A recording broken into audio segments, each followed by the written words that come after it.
નમસ્કાર મિત્રો, ફરી એકવાર તમારું સ્વાગત છે અમારી આ યુટ્યુબ ચેનલમાં. તો મિત્રો, આજે આપણે વિડીયોમાં ધોરણ 9નું જે સામાજિક વિજ્ઞાનની એકમ કસોટી લેવાની છે ગુજરાત માધ્યમિક અને ઉચ્ચતર માધ્યમિક શિક્ષણ બોર્ડ ગાંધીનગર દ્વારા, તેનું આપણે એકમ કસોટીનું પેપર સોલ્યુશન લઈને આવી ચૂક્યા છીએ. ધોરણ 9 સામાજિક વિજ્ઞાન, તારીખ છે 29/7/2024, સોમવારના રોજ જે પેપર લેવાશે તેનું સંપૂર્ણ સોલ્યુશન આપણે આ વિડીયોમાં જોવાના છીએ.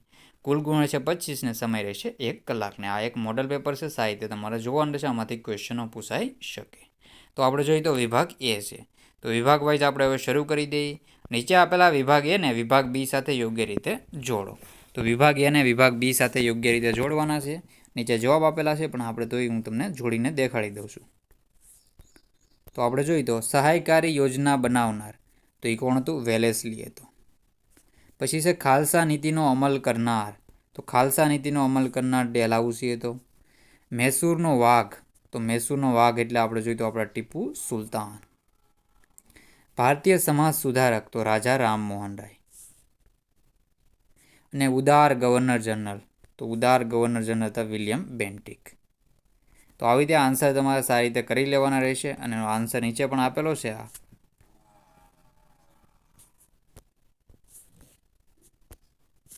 તો આને આપણા આન્સર છે, આ પણ સારી રીતે જોઈ લેવું. તો સારી રીતે આન્સર તમારે સ્ક્રીનશોટ લેવો હોય તો લઈ શકો. એમપી છે સહાયકારી યોજના બનાવનાર વેલેસ્લી, ખાલસા નીતિનો અમલ કરનાર ડેલહાઉસી, મૈસૂરનો વાઘ ટીપુ સુલતાન, ભારતીય સમાજ સુધારક રાજા રામમોહન રાય, ઉદાર ગવર્નર જનરલ તો વિલિયમ બેન્ટિકનો આન્સર રહેશે. પછી આપણે આગળના ક્વેશ્ચન જોઈ લઈએ હવે. તો આગળ વિભાગ બી છે આપણે જોઈએ તો વિભાગ એ અને વિભાગ બી એટલે કે બીજા નંબરનો છે આપણે જોઈએ તો એમાં ભારતમાં બંધારણની શરૂઆત. તો ભારતમાં બંધારણની શરૂઆત છે એ ક્યાંથી થાય છે? તો ભારતમાં બંધારણની શરૂઆત આમુખથી જ થાય છે. પછી છે સંસદનું કાયમી ગૃહ, તો સંસદનું કાયમી ગૃહ છે એ રાજ્યસભા છે. બંધારણ સભાના અધ્યક્ષ, તો બંધારણ સભાના અધ્યક્ષ કોણ હતું? ડૉક્ટર રાજેન્દ્ર પ્રસાદ હતા. અને કર્કવૃત, તો કર્કવૃત 23°30' ઉત્તર અક્ષાંશ રહેશે. કર્કવૃત કેટલા રાજ્યોમાંથી પસાર થાય છે? 8 રાજ્યોમાંથી, ને ગુજરાતના 6 જિલ્લામાંથી પસાર થાય છે. આનો આન્સર સાહિત્ય જોઈ લો. ભારતમાં બંધારણની શરૂઆત આમુખથી, સંસદનું કાયમી ગૃહ રાજ્યસભા, બંધારણના અધ્યક્ષ ડૉક્ટર રાજેન્દ્ર પ્રસાદ. કર્કવૃત ક્યાંથી પસાર થાય? 23:30થી પસાર થાય છે ઉત્તર અક્ષાંશ ઉપરથી. એનો જવાબ પણ અહીં નીચે આપેલા છે, આ પણ સાહિત્ય જોઈ લેવાના. સુએઝ નહેરની શરૂઆત 1869માં થઈ હતી. પહેલાંનું એ સામે સામે રહેશે. પછી આપણે આગળના ક્વેશ્ચન છે એ જોઈ લઈએ હવે. નીચે આપેલ ખાલી જગ્યાઓ પૂરો. તો નીચે આપેલી ખાલી જગ્યા યોગ્ય રીતે પૂરવાની રહેશે. તેમાં જોઈએ તો પહેલું છે ભારત અને યુરોપ વચ્ચેનું અંતર ખાલી જગ્યાના નહેરને કારણે 7,000 કિલોમીટર જેટલું ઓછું થયું. તો સુએઝ નહેરના કારણે, કયા નહેરના કારણે? સુએઝ નહેરના કારણે ઘટી ગયું હતું. તો એમાં જવાબ આવશે સુએઝ નહેર. પછી છે બીજા નંબરનો મુદ્રાવરણીય પ્લેટોની કુલ સંખ્યા 7 છે. ઈસવીસન 1773માં બ્રિટિશના પાર્લામેન્ટે નિયામક ધારો પસાર કર્યો હતો. કયો? નિયામક ધારો. નિયામક ધારો આપણે જોઈએ તો કોના સમયમાં? વોરન હેસ્ટિંગના સમયમાં પસાર કરવામાં આવ્યો હતો. ચોથા નંબરનો ક્વેશ્ચન છે સર જ્હોન ચોરે અપનાવેલી ખાલી જગ્યા નીતિને કારણે ઈસ્ટ ઇન્ડિયા કંપનીની પ્રતિષ્ઠા ઘટી. તો તટસ્થતા નીતિ.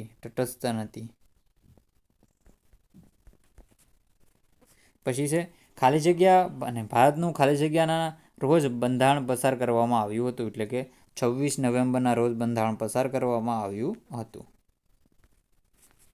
તો યાદ રાખવાનું રહેશે. આગળનો ક્વેશ્ચન છે વિભાગ બી. નીચે આપેલા પ્રશ્નોમાંથી યોગ્ય વિકલ્પ શોધીને લખો. વાસ્કો દ ગામા કાલિકટ આવ્યો ત્યારે કાલિકટમાં કયા રાજાનું શાસન હતું? તેમાં આપણો આન્સર છે જામોરીનનું શાસન હતું, રાજા જામોરીન. એને આપણે સામુદ્રિક તરીકે પણ ઓળખીએ છીએ. ક્યારે આવ્યો તો? 1498માં આપણે જોઈએ તો પોર્ટુગીઝથી આવ્યો હતો.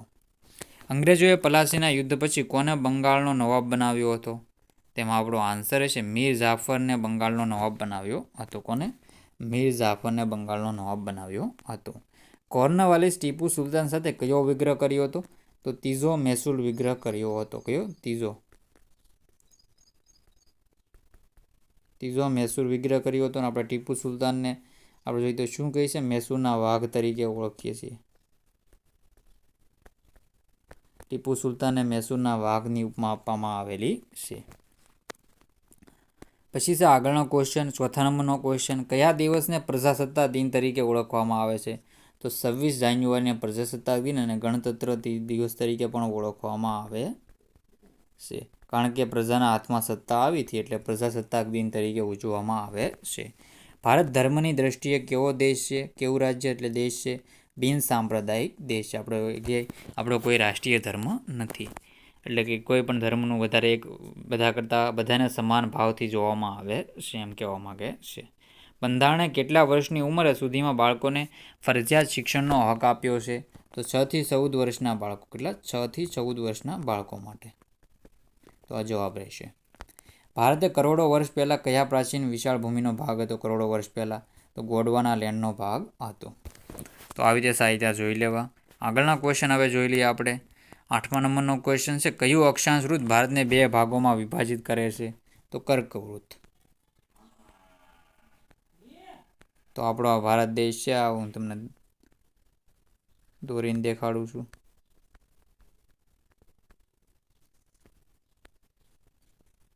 આપણું ગુજરાત છે અહીંયા, અને આવી રીતે આપણો ભારત દેશ છે. તો અહીં મધ્યમાંથી કર્કવૃત્ત પસાર થાય છે. ક્યાંથી? આવી રીતે અહીંથી પસાર થાય છે. કેટલા? 6-8 રાજ્યમાંથી પસાર થાય છે, અને ગુજરાતમાંથી પસાર થાય છે 23-30થી. યાદ રાખવાનું રહેશે. પછી છે ચોથા નંબરનો ક્વેશ્ચન, નીચે આપેલા પ્રશ્નોના ઉત્તર 2 વાક્યમાં લખો. ભારત અને યુરોપ વચ્ચેનું અંતર કઈ નહેરથી ઓછું થયું? તો સુએઝ નહેરને લીધે ઓછું થયું હતું. આન્સર જોઈ લેવો. ભારતમાં કુલ કેટલા રાજ્યો અને કેટલા કેન્દ્રશાસિત પ્રદેશો છે? 28 રાજ્યો અને 8 કેન્દ્રશાસિત પ્રદેશો છે. દિલ્હીનું રાષ્ટ્રીય રાજધાની ક્ષેત્ર રહેશે. કોને ઉદાર ગવર્નર જનરલ તરીકે? તો વિલિયમ બેન્ટિકને ઉદાર ગવર્નર જનરલ તરીકે ઓળખવામાં આવે છે. કઈ યોજના મીઠા ઝેર સમાન હતી? તો કઈ યોજના છે મીઠા ઝેર સમાન હતી? તો છે ગવર્નર જનરલ વેલેસ્લીની સહાયકારી યોજના મીઠા ઝેર સમાન હતી. ભારતનો પ્રથમ ગવર્નર જનરલ કોણ અને ક્યારે બન્યો? તો નિયામક ધારાની જોગવાઈ અનુસાર 1773માં વોરન હેસ્ટિંગ ભારતનો પ્રથમ ગવર્નર જનરલ બન્યો. એ પહેલાં બંગાળનો ગવર્નર હતો. ભારતમાં અંગ્રેજોના સંપર્કથી કયા કયા સુધારાઓએ કુરિવાજો નાબૂદ કરવા કાયદા બનાવ્યા? તો ભારતમાં અંગ્રેજોના સંપર્કથી રાજા રામમોહન રાય, બહેરામજી મલબારી, દુર્ગારામ મહેતા વગેરે સમાજ સુધારકોએ કુરિવાજોને નાબૂદ કરતા કાયદા કરાવ્યા હતા. બંધારણ કોને કહે છે? તો બંધારણ એટલે કે દેશનો વહીવટ કરવા માટે ઘડવામાં આવેલા નિયમોના સુવ્યવસ્થિત સંગ્રહને બંધારણ કહેવામાં આવે છે. બંધારણનો અમલ ક્યારથી થયો હતો? તો બંધારણનો અમલ 26 જાન્યુઆરી 1950ના દિવસથી બંધારણનો અમલ થયો હતો. વિભાગ સી છે. નીચે આપેલા પ્રશ્નોના માગ્યા મુજબ ઉત્તર લખો. યુરોપિયન પ્રજાને પૂર્વના દેશોમાંથી મળતી ચીજ વસ્તુઓ શાથી બંધ થઈ ગઈ? અને બક્સરનું યુદ્ધ ક્યારે અને કોની વચ્ચે થયું હતું? તેનું પરિણામ શું આવ્યું? તો બંનેના આન્સર રીડ કરી લો, સાહિત્ય પોઝ કરીને વાંચી લો.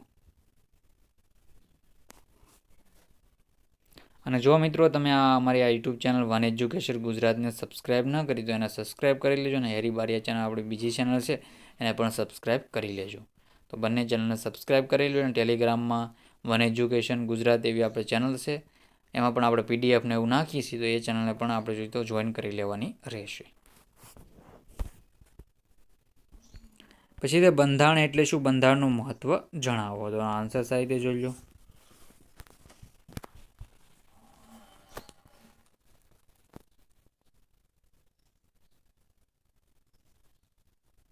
તો સાહિત્ય તમે સ્ક્રીનશોટ લઈ શકો.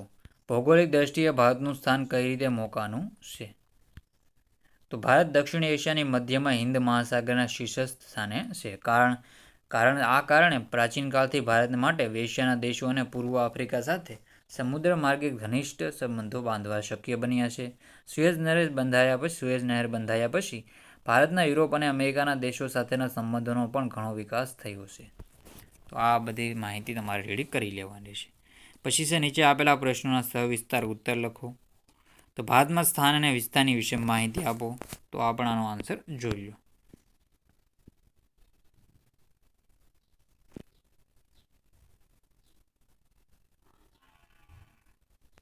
તો પોઝ કરીને સાહિત્ય વાંચી લેવું. ભારતનો વિસ્તાર 32.8 લાખ ચોરસ કિલોમીટર છે. ભૂજગતના ભૂક્ષેત્રના માત્ર 2.42% છે. 7મો ક્રમ છે. એમાં આપણે જે 6 દેશો અનુક્રમે રશિયા, કેનેડા, USA, ચીન, બ્રાઝિલ અને ઓસ્ટ્રેલિયા ભારતથી મોટા છે. આમાંનો પ્રત્યેક દેશ ભારત કરતાં 2 થી 5 ગણો મોટો છે. પછી આ બધી માહિતી તમારે રીડ કરી લેવાની રહેશે. સાહિત્ય પોઝ કરીને વાંચી લેજો. પછી કંપની શાસનની ભારત પર થયેલી આર્થિક અસરો, તો આને પણ પોઝ કરીને તમારે વાંચી લેવાનું રહેશે. તો સાહિત્ય તમારે કરી લેવાનું રહેશે પેપર. તો અહીંયા આપણે પેપરનો એન્ડ કરીએ છીએ. સાહિત્ય જોઈ લેજો. જય હિન્દ, જય ભારત.